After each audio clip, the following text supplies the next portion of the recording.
DW cameras and in Spectrum. To enable a rule or develop an action based upon a rule, I'm going to right click, go to Camera, Rules, and it's going to allow you to add a rule. So let's create a rule based upon what we want to do. So we can create when there's motion on camera, for example, and we can select what camera we want.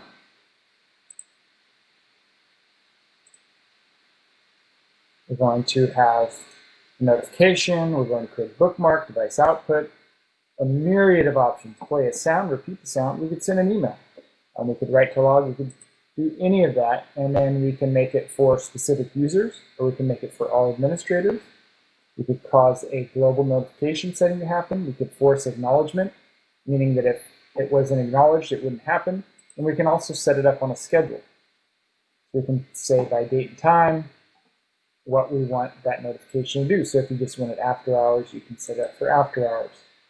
Very fun feature, lots of opportunities here. Keep in mind, when you create a rule, there are times when this rule can be annoying. It can be ignored. So be mindful, especially when you're doing motion detection on a camera. If you're getting 1,000 events a day, people probably are going to ignore that. So make sure to have it be something that is going to cause the user to take an action. So that is event rules and settings and how to do that.